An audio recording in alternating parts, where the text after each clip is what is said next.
Hello, beautiful women and men, and welcome to Making It on Mondays. I'm actually running this on my phone today because for some reason I can't seem to connect to Facebook properly on live on my computer. So I apologize if it's a slightly different view that you're seeing this morning, and I hope you can hear me as well as you would normally be able to hear me. So welcome to Making It on Mondays. Today we're going to talk about how to prepare for an embryo transfer. My name is Louise Jeffrey. I'm an acupuncturist. I'm a practitioner of Chinese medicine. I'm a mindset coach, and I'm your regular Making It on Mondays person at the moment. So I'm just going to change this view slightly and move it over. I hope that you guys can see me. All right. So I'm going to talk for about 10 minutes today, and please feel free to ask any questions. To make any comments, if there's anything that resonates with you, please let me know if you've got any thoughts on what I'm sharing. I'd love to hear from you guys because it gets a little bit lonely, when I'm here by myself. Now I can see that someone else is on with me, but I just don't know who that is. So whoever it is, welcome. Unfortunately, on my phone, I can't actually see who is on with me. All right. So I'm just going to be checking my notes as we kind of go through today. And because I don't have my normal computer screen, it's slightly different. So if you see me kind of viewing things differently, please, I apologize and please excuse me. All right. So before we start talking about the IVF cycle, it would be remiss of me not to touch on what ideally we should have been preparing or working on in preparation for starting IVF. Or for going into an IVF cycle. So I just want to touch on what we really need to be focusing on prior to an IVF cycle. And then I'm going to move into the IVF cycle itself and how to prepare for an embryo transfer. So when we are preparing for an IVF cycle in general, you guys will have heard me speak before on how to, how to prepare. I've talked about prioritizing our health, managing our stress levels using yoga and meditation, therapy and acupuncture, making sure that we are taking our prenatal vitamins and supplements and herbs if they've been prescribed, making sure that we're eating well. So all those sorts of things prior to even starting or even getting into an IVF cycle are really, really important. But what I'm going to do today is I'm going to talk about, once we start an IVF cycle, what it is that we can actually do to prepare for that embryo transfer. All right. Now, whether it's fresh or frozen, really the preparation is the same. There's no real difference. The only difference in a fresh cycle with IVF is that obviously there's stimulation meds and there's a whole lot of other meds, other things that are going on in the body. They're probably tracking our bloods and scanning more often. So, from our perspective, we kind of treat you the same. From a physiological perspective in terms of your body, it's really just that your body it's going to have to metabolize more, right? The liver is going to have to work harder to metabolize those meds. But from our perspective, the preparation is really the same, okay? So before we start, I just wanted to share something with you. A lot of women worry about the embryo itself. They worry about, how delicate that embryo is. And before we start, I just wanted to say something, which is that, every day around the world, embryos survive in the uteruses of women, okay? Women that are working in fields, that are tending to crops, that are working at checkout counters, that are enjoying business lunches, with wine or jumping on and off of bicycles. But your embryo is obviously slightly different because you've put so much effort into getting this embryo. Hi, Kimberly. Getting this embryo to where it is today. Okay. So we always suggest that it's probably worthwhile just treating yourself a little bit more gently in the few weeks during your IVF cycle and during your IVF cycle. A lot of women also worry about whether the embryo itself, once it's put in, can actually move. And you've probably heard the analogy of the embryo being like a raspberry seed in a jam sandwich. The embryo can't fall out. It really is kind of like a jam sandwich. It is in there. So I just wanted to kind of put your mind at rest in terms of the embryo and let you know that, once that embryo is put in there, obviously you're exactly the same as as anyone else in terms of a 2-week wait. It's just that obviously you've got a lot more invested, and it's taken a lot more effort to get you, to that point.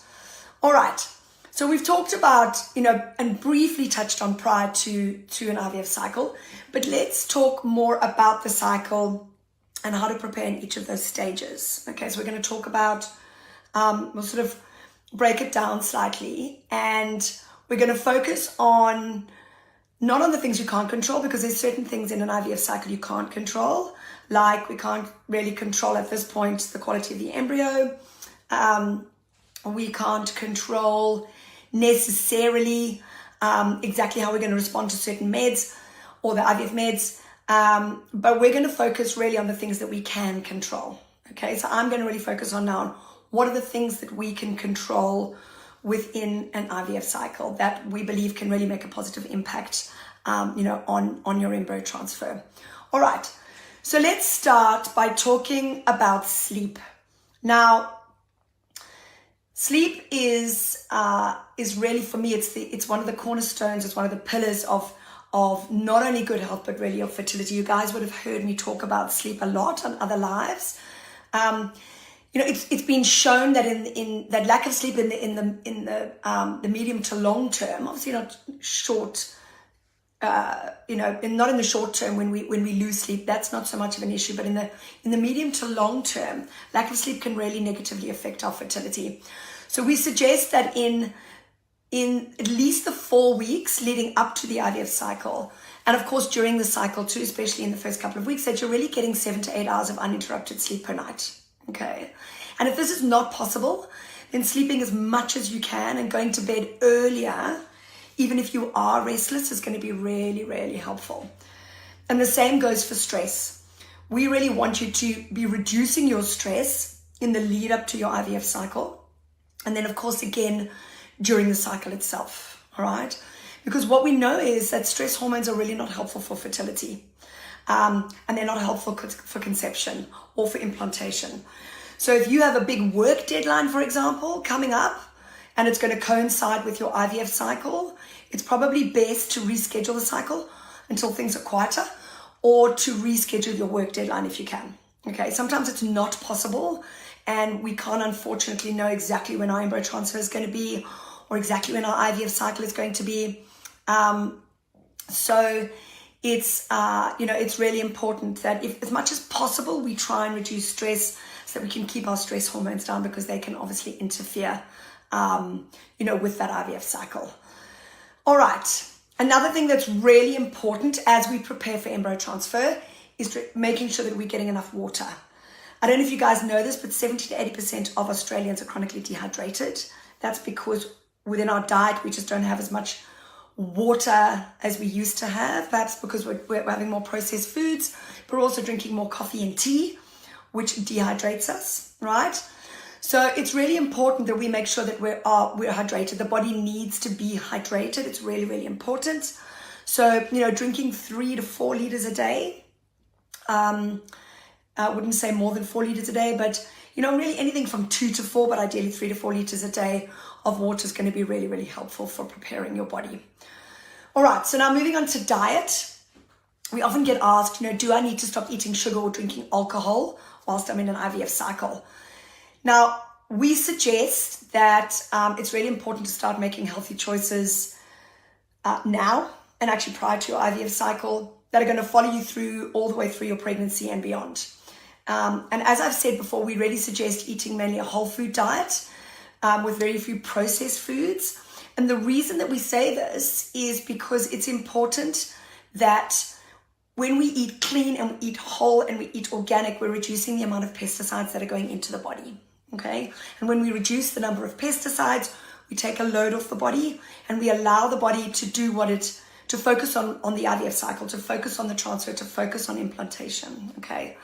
So we know from research that pesticides interfere with reproduction, with reproductive hormones.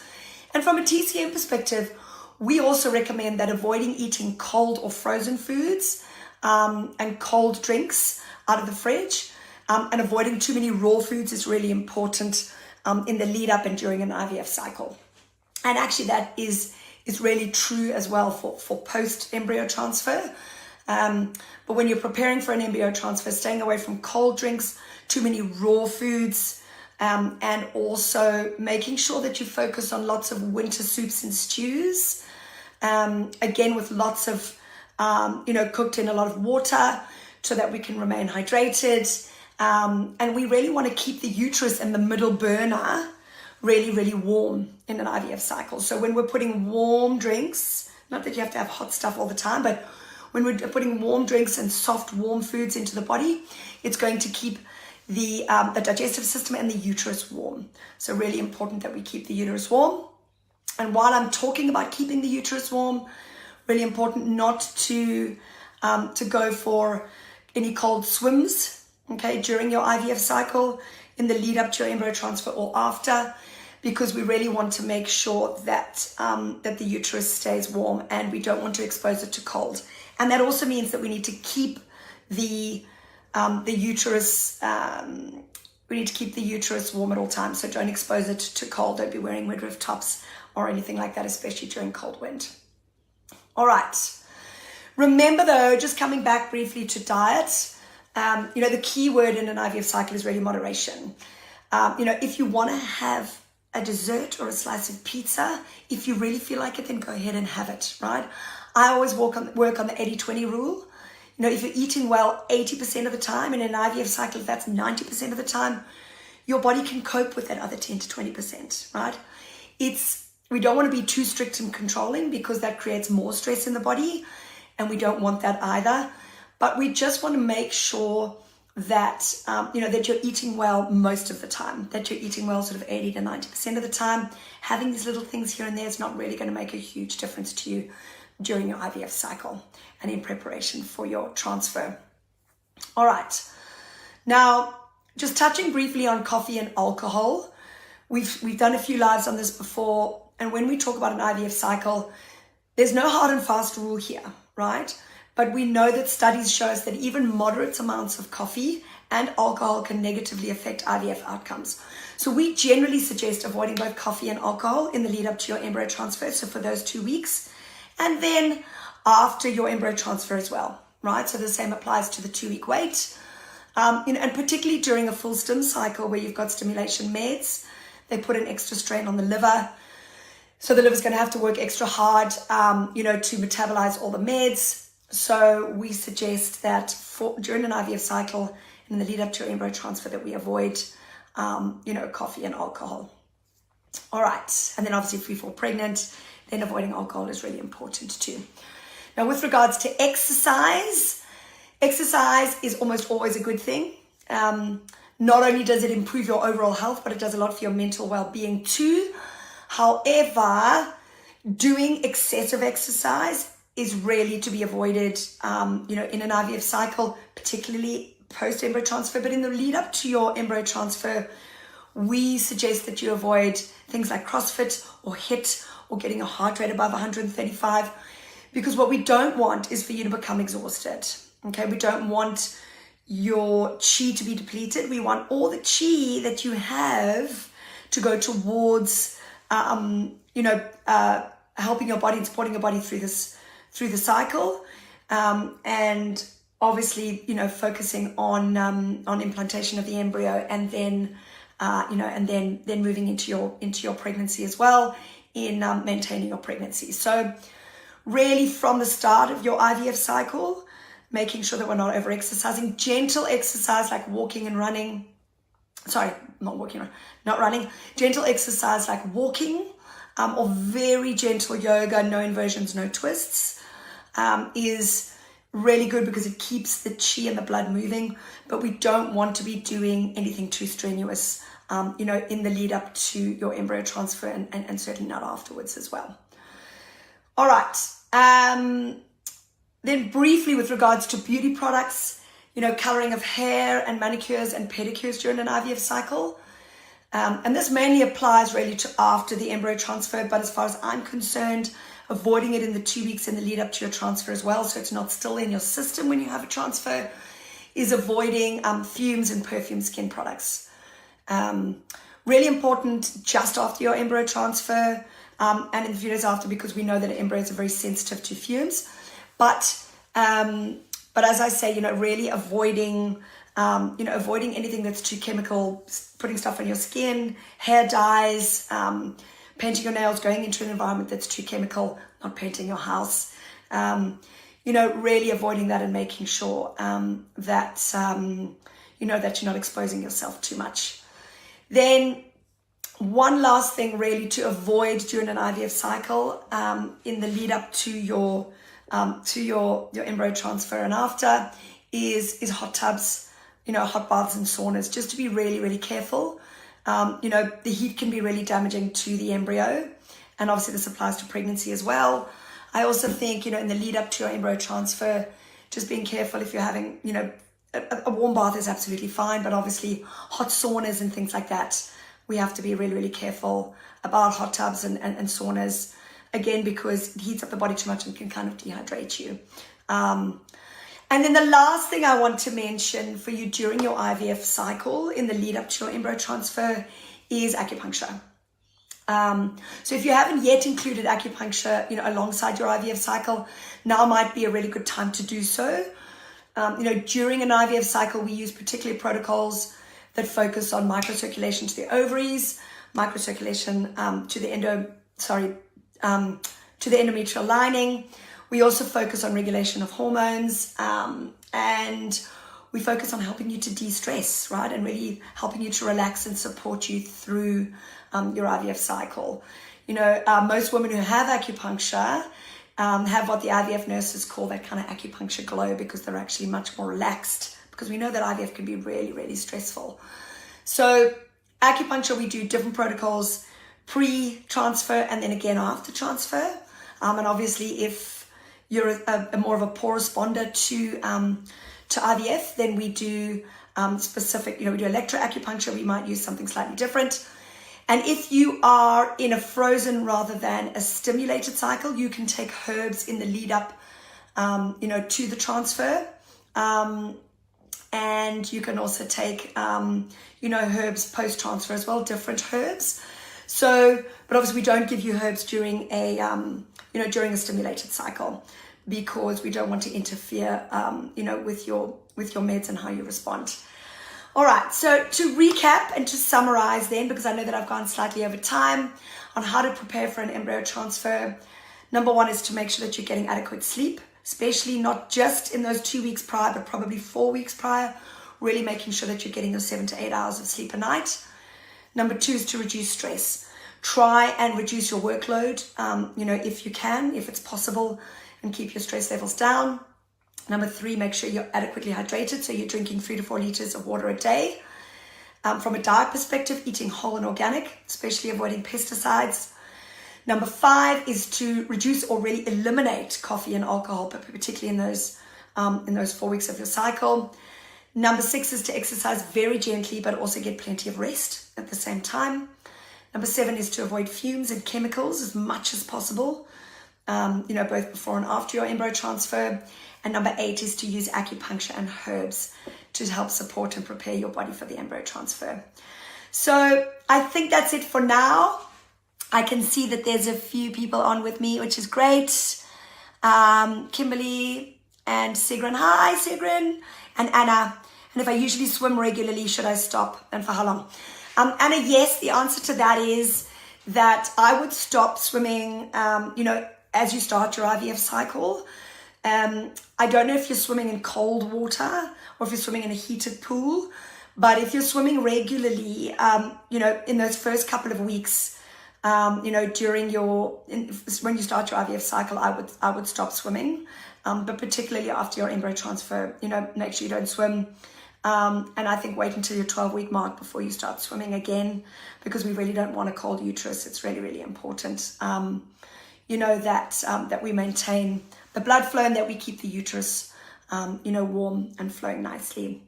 So, and I hope that answers your question. And then, you said for how long, and that's really, through until week 12. And again, even during your pregnancy, I wouldn't be swimming in very cold water.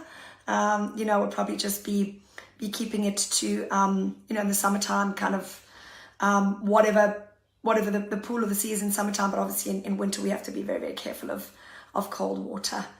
So I hope that is helpful. All right, that's beautiful to see you guys on with me. I think that's it for this week. I'll be back next week at the same time. If there's anything that you guys would like to talk more about, if you'd like, any topics. Hi, Philip.